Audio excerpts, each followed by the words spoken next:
Welcome to Fix It for Josh's Sake. Today I'm going to work on this Bintelli scooter here. We pulled the carburetor out of it last week, cleaned it up, put it back in. It didn't work right. So I took it home, cleaned it up a little bit deeper and further, and I'm going to show you in this video how deep we got to go to get this carburetor cleaned up. Thanks for watching as we fix it for Josh's sake.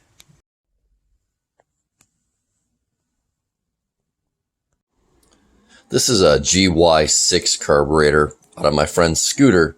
It didn't want to start this summer, and so we charged the battery, and I did a down and dirty clean on this carburetor in her backyard, and it wasn't enough. So I brought it here to my bench and took it all apart and cleaned it really well and put it all back together, and then had the realization that was a little more involved than I'd expected. So I should probably show you guys all the little ins and outs of this carburetor so that somebody else can probably clean their GY6 scooter carburetor as well. First thing we need to do is take off this diaphragm on the top here. This is the main needle, and there's a spring in the diaphragm inside of there. And we need to take this off so that we can pull that up and see what's in there. When that comes out, usually there's the spring, there's the diaphragm. Usually this is corroded and gunked up and has some residue and stuff on it. And a lot of times there's even a filament on this slide. So make sure you have both these parts cleaned and that everything is sitting in there tight.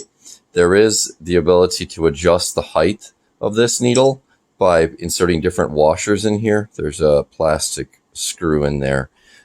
Stock is fine unless you're modifying something, changing your muffler, or I don't know, people do different things, different air filters, that sort of thing. Stock should be fine on this. So just get it clean, make sure this isn't cracked or distorted or eroded, and that should be just fine.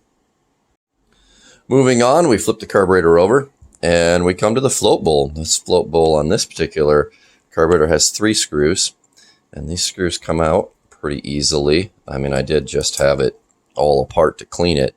So once these 3 screws are out, we're going to find probably the most important parts of the carburetor in here. But ironically, this wasn't what was plugged up as much as some other parts on the carburetor. So that's why I wanted to shoot this video, to take you on a longer tour.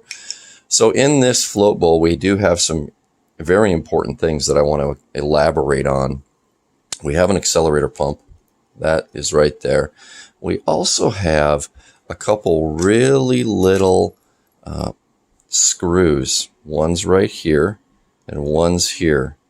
And I'm going to take you through that process of pulling those out quick. That might be a little trippy. I just changed the angle of my light, but I wanted to give you a better perspective as I'm working here. So taking this screw out, it comes up, and I didn't pull the entire gasket out. I just opened this up so that I could get that particular little screw out of there. And take your time when you're pulling this out, because what you didn't see probably is that when that came out, a spring came out with it. I'll set it right here, little bitty spring.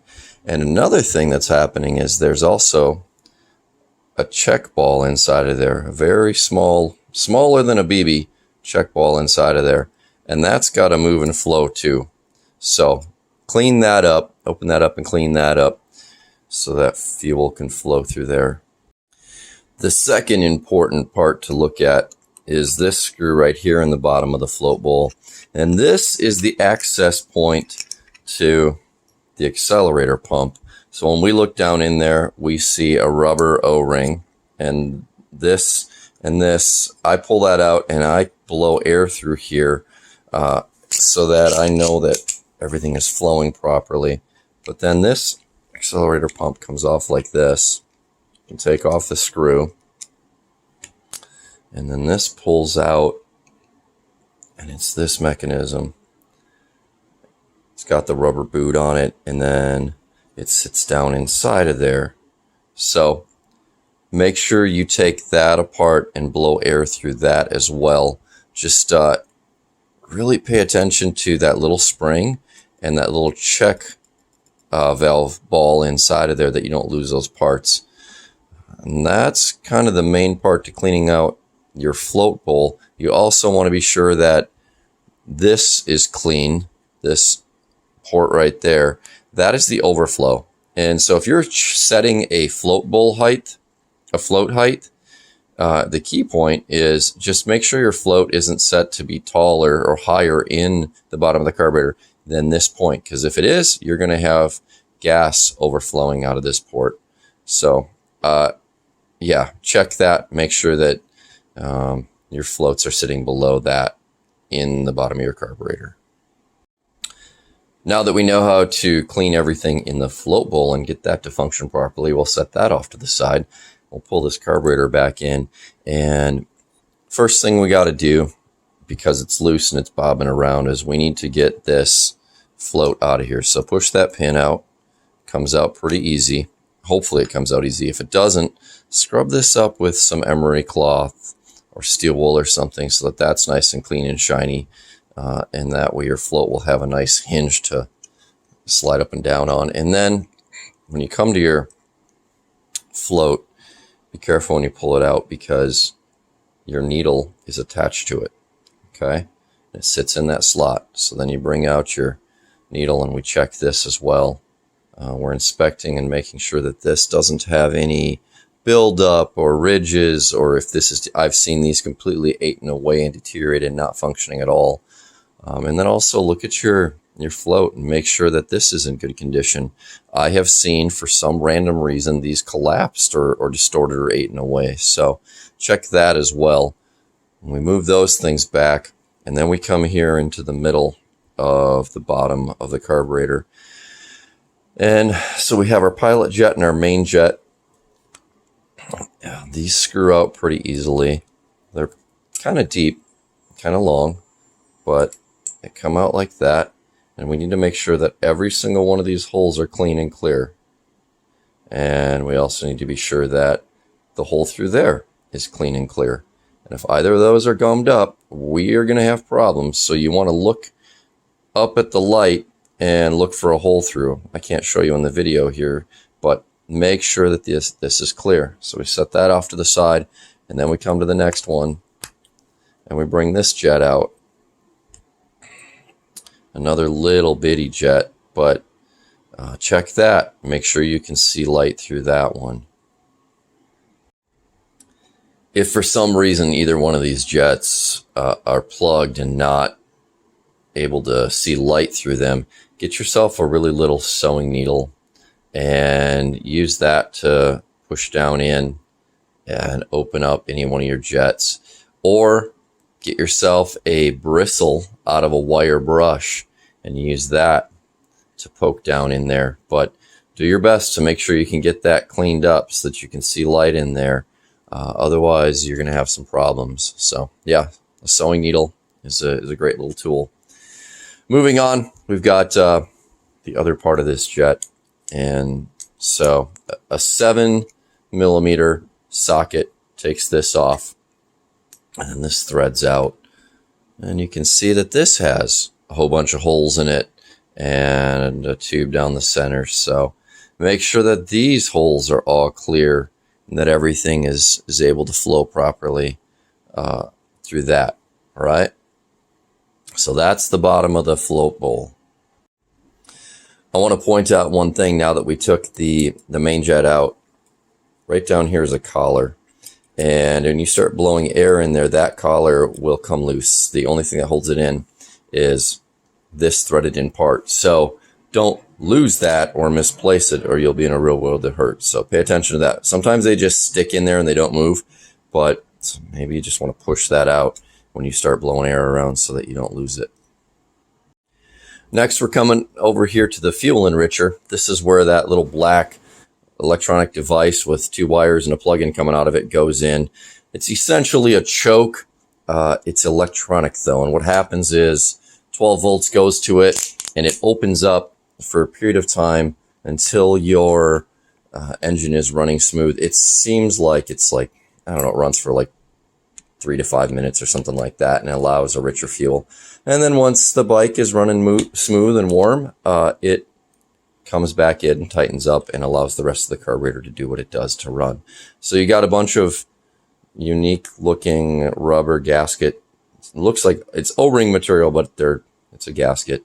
And then that sits along there. So you need to clean this all up, make sure air is flowing through there, because really that's, what's happening is this choke is flowing gas and giving it a richer running time in the beginning. For this next step, I want you to look really close at the videos so that you understand what's happening. We've got a little plastic wheel right here, and when the carburetor is actuated, if I can find a spot to pull here, that wheel kicks on, that little plastic wheel kicks on that lever right there, and then that lever pushes on this accelerator pump. Okay, so we've got a hinge pin here, the other side of the lever's here, and then it rolls along right there. Okay, so pay attention to that, because now we're going to flip this up and we're going to take out this screw, and that'll allow that whole mechanism to come away. The reason we're doing that is we actually need to get up into here and clean out this side of the carburetor. So just wanted to make sure you understood where this sits in orientation when you put it back together. So we're going to take these screws out here. I just like to hold everything in place. There's a little bit of spring action happening here from this accelerator, or throttle assembly. So you hold it in place because of the spring pressure that's coming in. And then once you get these screws out, we're going to pull this away and set that off to the side so that we can get to this. And this is just 2 more screws that need to come out. Now I'm going to hold in on those so that nothing goes flying. I don't like parts disappearing into nowhere, anywhere around the space that I'm working. There's been a few times when I've been under the bench looking for a screw for a half an hour. Now, the other reason why you're holding this is there's a pretty hefty spring under this. So let it up gently, and then you can see there's the spring. Yep, up, there it goes. Okay, and that looks like that. Got your spring, got your cover, and then you can pull out this little diaphragm pump here as well, and make sure this is all clean before you start blowing air anywhere. Remember, there is an O-ring right there. You don't want to lose that. Okay, well, there you have it. All sides of this carburetor are now accessible, and you can clean out everything. If you need to use carburetor cleaner, if you need to use, I like kerosene, it's less aggressive. You can use your air compressor. And now every part, every port, every access point in this carburetor is able to be cleaned and flow properly when you put it together. When you're putting this carburetor back together, just follow all the steps right in reverse. And when you get done, make sure you check this linkage right here where the throttle cable connects in, and watch that the little wheel I was talking about is running this actuator arm properly and hitting the accelerator pump correctly. Other than that, everything else should go in pretty great. This is the side that goes into the engine. This is the side that comes from the air cleaner. We've got our fuel inlet valve right here, and we've got our fuel enricher right there. And we have the throttle cable that slides in right there and wraps around. So this will be this will be sitting in your scooter like this. This is the front of it. This is the back of it. Throttle cable comes through and bolts in right here. Light comes through like that. All right, I hope that helps and gives you a little bit of an advantage as you try to get the gas to flow properly through your scooter. Thanks for watching me fix it for Josh's sake. If you enjoyed, please give me a thumbs up, a like, a comment. Go ahead and follow my channel. I am always looking for more subscribers so I can keep making videos, and also so that videos like this don't get buried under the algorithms of YouTube. I want to make sure other people can work on their stuff and have the tools and the knowledge and the experience they need to be successful. Thank you for watching. Fix it for Josh's sake.